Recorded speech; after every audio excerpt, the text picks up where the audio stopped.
Welcome to This or That. We've got a jumbo episode for you today. 8 slides, Captain Flowers. Are you ready? Slides. Let's do it. Let's get in there. All right, let's start off with number 1 then. That's where I usually like to start. Will TSM streak against CLG continue? I can't remember how many days it's been, but It's long. what is it, like 3 years, 2 years? It's 4 digits of days. There are many, many days in this streak. It's over 1,000 days. It's a bunch. I personally, with the way that they've both been going, would think that it would continue. TSM won the last one where they played. However, TSM has had a lot of inconsistencies, so I can't see a world where it does end. TSM has been a little bit up and down, roller coaster ride-like, but I still think they're clearly one of the teams at the top of the table, and CLG is definitely living in the clump, so I've got to go with, it's gonna continue. Yeah, I was a little bit worried with the double substitution last week leading to 2 losses, because that split scrim time between, multiple players, so not quite sure. Let's go to number 2, though. We got 8 to get to. Better ban Tarek. Oh, okay. Tactic. Better ban tactic. Okay. We got up for a very early dive today. So, yeah, it's all right. It's all good. It's all good. But see, you said better ban Tarek. If your opponent is a Tarek one trick, yes, ban Tarek. That is the strongest strategy. The best thing to do is find a guy with the limited champ pool and you ban his one champ. As a one trick, this hits particularly close to home. So would those be weak players then? No, those are strong players because they're the players. strongest players at one champ, but then they're not good at anything else. So target the strong one-trick players and ban out their one champ. Honestly, I would definitely target the strong players because they're the ones with the highest carry potential. So that's always my strategy. Let's go. Ban that challenger out. Ban the challenger away. You can see the helmet right there. Get that helmet out of here. Yeah. All right, next slide. Number 3, what feels worse? Taking the wrong realm warp. These, oh my goodness. This one. I felt so bad for Otto. He subs in on the LCS stage. Oh, right into the realm warp. He tried to get back out at the last second. He couldn't make it in time though. And he E'd right at the end. That's the thing too. So he tries to E out, and when he gets into the pit, now he has no E and he has to flash wheelie. This one happens on a daily basis. You lose a smite fight, 50-50. We're both junglers. Yeah, we've all been there. But this one, this is a special kind of youch. So I gotta vote for this one. Really? Yeah. I mean, that one is a funny looking death. To me, nothing feels worse to me still in League of Legends than all the pressure being on me. We're doing Baron. We're supposed to get it because we're there first. Yeah. And then someone comes in and steals it, and you just know everyone on your team is waiting to question mark. Skarner alive. Skarner alive. Skarner alive. Gotta go with this. I'm gonna go with this. Still today, the worst thing. I got outsmited at WCG. It was on a tournament game. I apologized on the forums to all of North America because we were representing the North American team. We ended up winning anyways. Next slide. Good jungler. Number 4. I felt so bad that night. I was on Reddit. I was, I'm so sorry. We'll still win. Who played better, Niski or Jensen?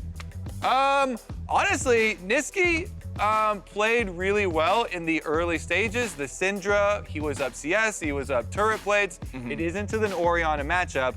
And I would have to say, that was with the first gank where Svenskeren went mid super early on and dove and gave the that was first tragic. blood over. So it was pretty close, but Jensen just got out of every single attempt that Cloud9 took at killing him. It was actually insane. So I think I would still have to go with Jensen. If you guys go back and watch the VOD, you will see Jensen with like his juke boots fully laced up and ready to go. This guy sidestepped so much over the course of that game, it was actually nuts. I gotta go with Jensen. The stopwatch into Gallia ultimate when Core JJ came to save him. And then saving the flash up until the very last second. Absolutely nuts. I gotta go with Jensen. That one was insane. All right, next slide. I lost track already. I think we're on 5. Aatrox in the LCS, worth or not worth? This is post nerf on Aatrox. So you don't have 2 charges of your dash is one of the main things that people have been focusing on, but it does scale up with the cooldown reduction getting down to like 3 seconds or something late game. So I think it's still worth. I think Aatrox is still a fairly strong champion and flexible. I think in certain situations it's worth, but I think we're probably still seeing more of it than it deserves. I think some of the picks that are getting picked up right now, you probably got a better choice, but I'm not willing to say, no, he's out of the meta, throw him in the dumpster, he doesn't belong anywhere, he's trash. So, can I like go somewhere in the middle here? You cannot! I can't go in the middle. There are only 2 rules. There's only 2 rules. cannot see the slide. This or that. I can't pick the or. Okay, well, I'm still gonna say he's worth, but maybe just not as much as some teams are still thinking he is. All right, number 6.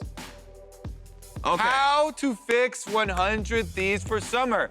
This is a very, very hot topic. 100 Thieves have had a very big downfall from their debut year. Would you build around Someday and Bang, or blow up the whole roster? Ooh. This seems like so extreme. However, they're in a really bad place right now. They're in a really bad place for a roster that nobody expected to be sitting in the place that they're at. Like, when you looked at the names, just reading off the paper of who's on this team, you would never expect this team to be on the struggle bus the way they are right now. And it seems like nothing they've done so far has really tried. It's extreme, but I'm an extreme kind of guy, Kobe. You are an extreme Blow it up. guy. I would say it depends to me on how good their English is coming along this year, after this year, because I talked to Bang and his English was really good for a fairly short amount of time. So if Someday's English is also getting much better that quickly, I know they have a permanent English teacher, then I still think those two are good players and you can build around them. So I'll go with the other side. I'll go this. Okay. Next slide, number 7. Better top laners, mages or fighters? Pretty big groups. Mages generally have a lot of range and bully potential for the top lane. But however, split push. less mobility means you could get ganked more and not cool. Maybe some of them are good at split pushing, some are not. Now, see, the way I look at this, I think this can be either one. It depends on your style. Like, if you're team fighting, definitely take this. Like, if you're gonna get yourself into a spot in this game where you know you're gonna be 5v5ing, don't pick Riven, don't pick Jax, don't pick Yorick. Nobody wants to be Yorick in the middle of 5 people, swinging your shovel around, digging up some holes, because you're the only one who's gonna be thrown in them afterwards. That's true. If you're gonna be a team fight team, I wanna see you take this. If you're running some split push magic, if you've got a guy who just wants to be left alone to run down the side, definitely pick that, because we've seen Rivens and Jaxes and Yoricks all pop off and do some insane stuff. If I could only pick one, for all cases, I would pick mages. Yeah, because you can still have go with mages. some split pushing mages are still gonna do pretty good in team fights, but a lot of fighters seem to struggle in the big AoE insanity that happens over the course of team fights, especially with how explosive they've been lately. So I think I would have to go with mages. Jax is insane right now, though. Oh! Yeah, Spear of Shojin is crazy, but he's kind of just like... We may regret our choices, but I think we'll stick with it. We might. All I right, think I gotta final go with slide. I'm excited for the final slide today. Who knows more about League of Legends? LCS casters or LCS? It's LEC casters or LEC audience. Well, LECs, yes. Good. We get to remove ourselves from this. yeah, we're removing ourselves, and objectively, I mean, I'm not saying one slide is greater than the other, but I am saying one slide knows how Trundle blocks Ardent Sensor and one slide doesn't. So, gonna go with that. I did see this because this was from a game where they were trying to figure it out on the cast. Why the Trundle The audience block. was yelling hints. Okay. It was like the call audience thing from Who Wants to Be a Millionaire, but you didn't even have to use the special bonus. You just got it for free. Audience, you're the best. Well, I guess Good job. I guess we already know the answer, and our producer that made this slide just kind of wanted to throw the shout out to the audience. Yeah. Well done. LEC audience, you're doing it good. Keep it up. We support you. All right, that's gonna wrap us for today. Tune in next week for another episode of This or That. We're only 2 weeks left before playoffs, It's gonna be hype. and we have special episodes for You playoffs. better be ready. It'll be good. See you then.